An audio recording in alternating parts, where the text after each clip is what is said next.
Assalamualaikum warahmatullahi wabarakatuh. Halo semuanya, jumpa lagi dengan saya Chow Sing Sing, kurator dari podcast Horror Night Story. Halo, apa kabar semuanya? Semoga kalian semua baik-baik saja ya. Dan seperti biasanya, pada siang hari ini saya kembali dan akan menghadirkan sebuah kisah mistis untuk kalian semua. Kisah mistis kali ini saya datangkan dari tweet Twitternya Mas Nugro Agung, yang menceritakan tentang tweet yang berjudul Beras Wutah. Seperti apa kisahnya? Mari kita simak. Hidup bertetangga tak selamanya berjalan dengan baik. Kadangkala ada juga tetangga yang menyebalkan.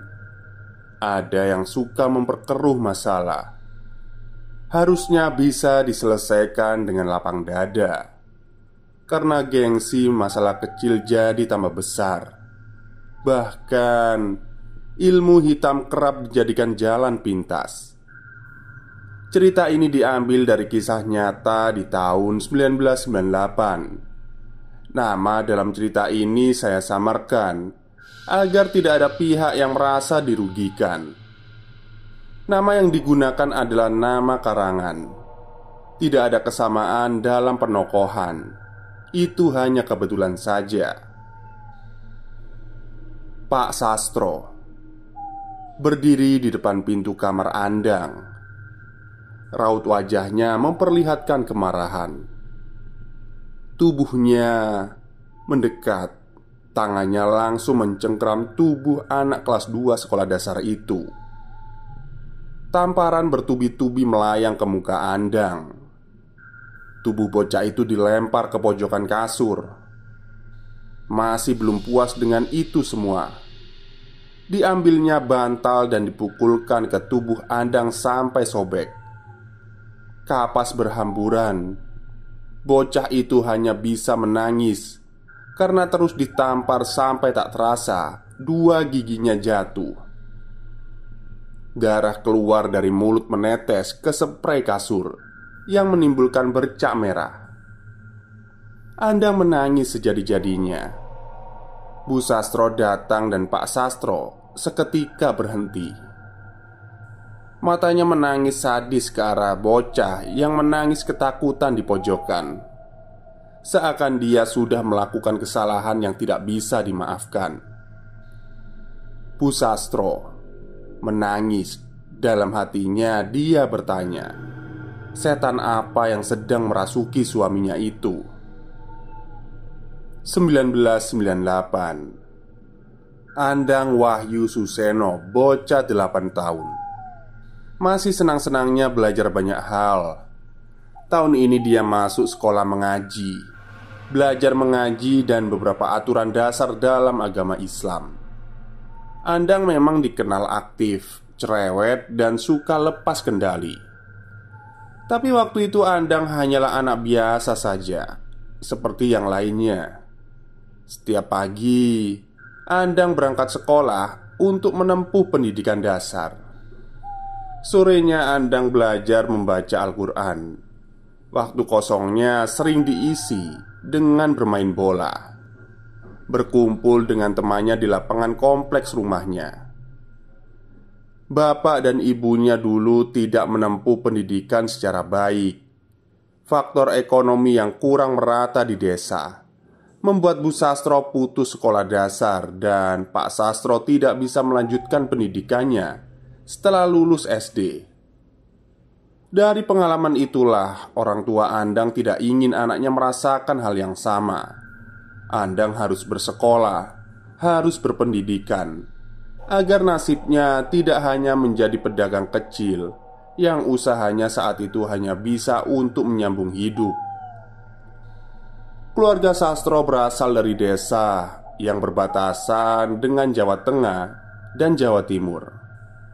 Merantau di kota kecil yang berada di utara Pulau Jawa.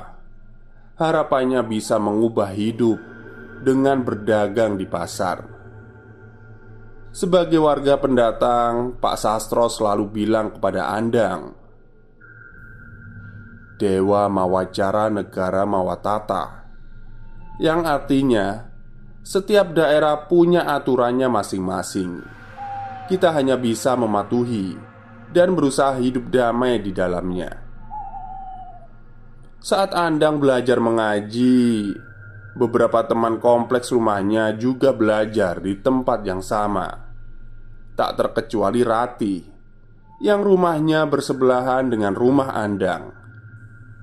Jadi kadang mereka berangkat bersama. Rati terlahir dari keluarga terpandang. Dia lahir di keluarga yang punya pendidikan baik. Orang tuanya juga bekerja di dinas pemerintahan. Rumah yang mewah, mobil, motor, dan segala kemewahan yang susah didapatkan keluarga sastro, dia punya. Tapi ada yang berbeda dari keluarga Rati. Orang tuanya Pak Wandi dan Bu Wandi termasuk orang yang kurang bergaul. Keluarga itu terkenal angkuh dan tak akrab dengan tetangga yang lainnya. Pokoknya jangan sampai membuat masalah dengan keluarga Ruswandi. Mereka keluarga kaya yang selalu tertutup karena sibuk dengan urusan pekerjaannya. Sangat berbeda dengan keluarga Sastro yang penuh kesederhanaan. Andang dan Rati bukanlah teman yang akrab. Mereka hanya bertemu di tempat mengaji saja. Pelajaran di tempat mengaji tidak hanya mengajarkan cara baca dan tulis huruf hijaiyah, tetapi juga mengajarkan fikih tingkat dasar yang kaitannya soal sholat, puasa, apa yang boleh dimakan dan apa yang tidak boleh dimakan, serta halal haram. Guru ngaji sering sekali menyebut kata haram pada hal-hal yang dilarang. Bagi Andang kala itu masih terdengar asing di telinganya. Sampai ketika Andang bertanya, kenapa sholat laki-laki dan perempuan itu dipisah? Ustadz menjawab, karena haram hukumnya dan menjadi tidak sah jika sholat laki-laki dan perempuan itu dicampur dalam satu shaf. Pak Ustadz juga menjelaskan, sehabis wudhu laki-laki tidak boleh menyentuh perempuan secara langsung, bisa batal karena bukan mahramnya. Mendengar jawaban itu membuat Andang menjadi paham. Namun Andang jadi lebih sering memakai kata haram daripada dilarang dalam aturan agamanya. Kata haram membekas di pikiran bocah itu, yang ternyata malah membawa masalah besar karena malah menimbulkan kesalahpahaman. Hari selanjutnya ada pelajaran tentang sholat. Semua murid diajarkan untuk praktek gerakan sholat. Hal pertama yang dilakukan dalam sholat adalah wudhu. Semua murid berbaris untuk mengambil air wudhu. Andang mengambil air wudhu saat gilirannya tiba. Di sebelah adalah baris untuk murid perempuan. Selesai wudhu, Andang diajarkan doa setelah wudhu. Saat selesai membaca, tiba-tiba ada Rati di depannya dengan senyum usilnya. Tiba-tiba dia memegang tangan Andang, diikuti dengan raut muka yang menyebalkan. Sontak, bocah itu berteriak, "Rati, ini haram tahu. Aku jadi batal dan harus mengulang lagi." Begitu teriak Andang kencang, yang kesal dengan cara bercanda Rati yang tidak lucu. Ustadz mendamaikan mereka berdua. Rati langsung terdiam.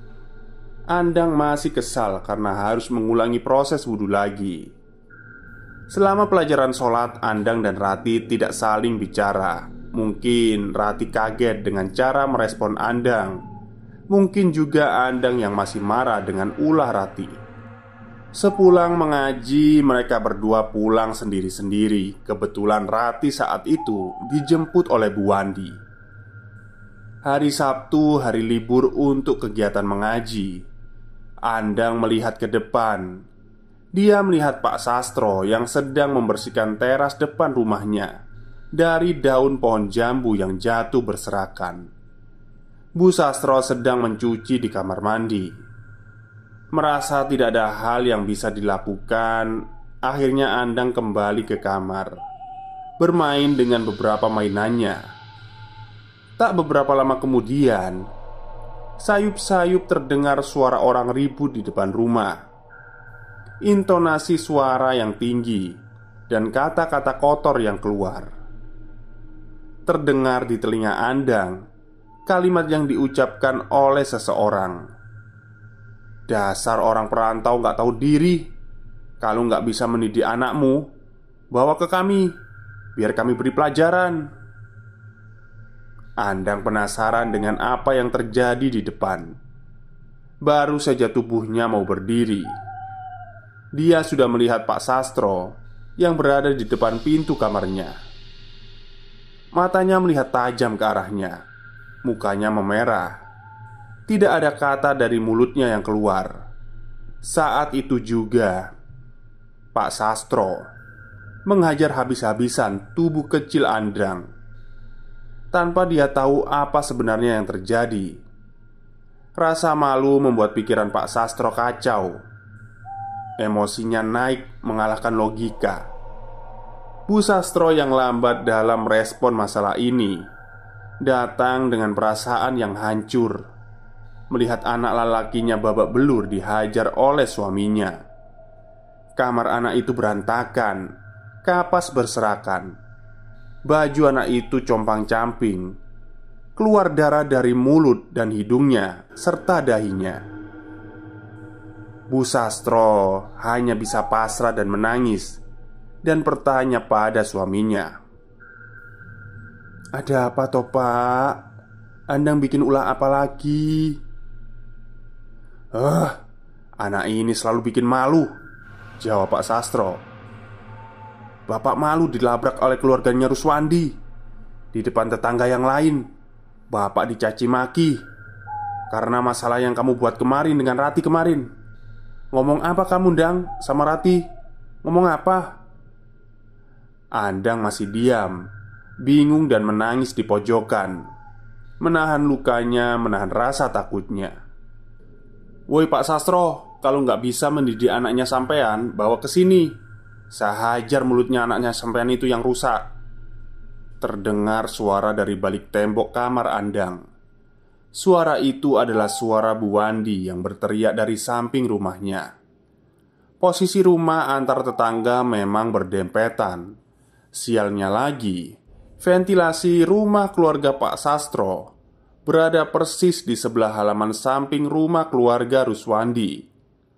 Bu Sastro semakin bingung dengan apa yang terjadi. "Le, kamu bikin masalah apa sama Rati?" "Masalah opo toh bu? Anda nggak merasa buat masalah?" jawab Andang yang masih menangis sesenggukan. "Mulutmu itu londang, kok bisa nyebut kata itu? Kalau ngomong itu dijaga. Kamu bilang sama Rati kan kalau dia anak haram?" kata Pak Sastro kepada Andang. Andang kaget. Dia terkejut dengan apa yang dia dengar. Kepalanya langsung menengok kiri kanan berulang kali, mengisyaratkan bahwa itu adalah yang salah. "Boten pak, Andang cuman plak." Tongkat sapu mengenai kakinya. Andang menangis keras. "Berani kamu sama bapak? Mau bilang apa lagi, hah?" Pak Sastro memotong pembicaraan. Emosi benar-benar menyelimuti Pak Sastro. "Pak, kita dengarkan dulu penjelasannya Andang. Kita dengar dulu penjelasan anak kita, Pak," ujar Bu Sastro menangis dan langsung memeluk Andang, berharap agar kekerasan tidak lagi dilakukan oleh suaminya. Pak Sastro jatuh terduduk. Dia melihat anak dan istrinya menangis berpelukan. Bu Sastro langsung mengambil kain untuk membersihkan luka pada wajah Andang. "Dang, bener kamu ngomong kalau Rati anak haram?" Pertanyaan itu muncul dari mulut Pak Sastro. Maafin bapak. Bapak hilaf, nak. Bapak nggak bisa berpikir jernih. Bapak malu dimaki di depan para tetangga. Semua mata melihat bapak. Bapak bingung harus gimana. Pak Sastro berbicara lirih pada Bu Sastro dan Andang. Pak, Anda nggak ngomong kayak gitu. Salah itu, Pak. Nggak seperti itu. Andang mencoba meyakinkan bapaknya yang sudah lebih tenang. Terus opo, Le? Bapak malu sama sikap keluarganya Pak Wandi. Dia, istri dan anak-anak pertamanya datang tanpa basa-basi, tanpa pertanyaan langsung memaki bapak, menghina bapak kalau bapak nggak bisa mendidik kamu, Le. Sejenak Andang terdiam. Bocah kecil itu mencoba menenangkan dirinya, menghentikan tangisnya, dan menahan rasa sakitnya yang masih terasa. Pak, Andang cuma bilang haram, bukan anak haram. Andang wudhu, terus disentuh sama Rati. Andang cuma bilang gitu. Bilang kalau haram, bukan Rati anak haram. Pak Sastro tertegun dengan jawaban anaknya. Dalam dirinya dia menyesali telah membuat anaknya kesakitan. Beneran kan, Le? Kamu gak bohong kan? Cecar Pak Sastro pada Andang. Boten, Pak.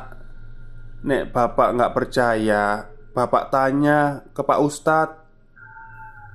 Pak Sastro langsung bangun dari duduknya. Dia berjalan keluar rumah. Langkahnya menuju tetangga sebelah rumahnya. Pak Wandi ternyata masih ada di depan rumah. Heh, sudah kamu ajari anakmu itu untuk bicara baik. Kalau belum bawa ke sini, aku hajar mulutnya dengan tanganku. Sambutan yang begitu keras langsung menampar Pak Sastro. Beberapa saat dia terdiam. Ngapunten, Pak. Ini sepertinya ada yang salah. Anak saya tidak pernah mengatakan hal itu. Pak Wandi tidak percaya dengan pembelaan Pak Sastro. Alah, omongan anakmu itu gak sopan, gak iso dipercaya. Pak Wandi masih menolak penjelasan dari Pak Sastro. Sepertinya emosi telah membutakan hatinya. Begini saja, Pak. Senin mending Bapak dan saya bertanya pada Pak Ustadz agar ada jalan terang. Pak Sastro berusaha memberikan solusi. Ya sudah, saya tidak akan takut. Keluargamu itu yang salah. Dasar orang perantauan gak tahu diri. Pak Wandi langsung masuk ke rumahnya, menutup pintu dengan keras, meninggalkan Pak Sastro yang masih berdiri sendiri. Ada apa toh, Pak? Kok jadi rame banget gini? Tegur Pak Kasdi mengagetkan Pak Sastro yang masih berdiri mematung di depan pagar rumah Pak Wandi. Hari Senin pun akhirnya tiba. Sore itu Pak Sastro dan Pak Wandi sudah berada di tempat mengaji. Mereka berdua bermaksud meluruskan masalah yang terjadi. Masalah yang timbul karena adanya salah paham. Saat ditemui, Pak Ustadz menjelaskan apa yang sebenarnya terjadi. Haram yang dimaksud Andang memang merujuk pada hal yang benar. Setelah wudhu, laki-laki tidak boleh bersentuhan dengan wanita secara langsung. Bisa batal, haram hukumnya. Mendengar penjelasan itu, Pak Sastro merasa lega, sekaligus menyesal telah melakukan tindakan yang gegabah pada anaknya. Namun lain dengan Pak Wandi. Bukannya menerima, dia malah lebih marah. Tidak mau anaknya disalahkan dan tidak mau meminta maaf pada Pak Sastro. Sastro, ini nggak benar. Anak saya nggak mungkin salah dengar. Saya tidak percaya dengan hal ini, ucap Pak Wandi dengan nada tinggi. Pak, sudah. Masalahnya sudah jelas. Yang sudah terjadi ya biarkan terjadi. Saya sudah ikhlas dengan perkataan yang Pak Wandi ucapkan kepada saya. Sudah ya, jangan diperpanjang lagi." Pak Wandi bangun dari duduknya. "Heh, kamu nggak tahu ya berurusan dengan siapa? Kamu di sini tuh hanya perantau, datang untuk berdagang. Berani-beraninya buat masalah dengan saya. Saya itu asli orang sini. Sadar posisimu. Aku gak terima." Kalimat tersebut menutup pertemuan sore itu. Pak Wandi bergegas meninggalkan tempat ngaji, menuju ke rumahnya. Dalam perjalanan pulang, Pak Sastro jadi teringat dengan apa yang dikatakan oleh Pak Kasdi.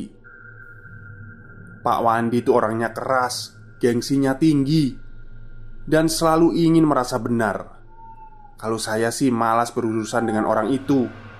Mainnya nggak cuma yang kelihatan, ada kabar. Dia suka sekali menggunakan hal-hal yang tak kasat mata untuk membuat jerah orang yang dia tidak sukai. Kata-kata dari Pak Kasdi membuat pikiran Pak Sastro buyar. Banyak hal yang dia pikirkan. Pak Sastro tahu Pak Wandi itu memang orang yang tidak akur dengan tetangga yang lain. Sering sekali ribut dengan tetangga yang lain, termasuk juga dengan Pak Kasdi. Masalahnya hal-hal sepele, tapi imbasnya hal yang merugikan. Oke, itulah akhir cerita dari tweet yang dituliskan oleh Mas Nugro Agung. Tapi ini part pertamanya ya, jadi part keduanya besok karena ini panjang sekali. Baik, sekian cerita untuk siang hari ini. Kurang lebihnya saya mohon maaf. Wassalamualaikum warahmatullahi wabarakatuh.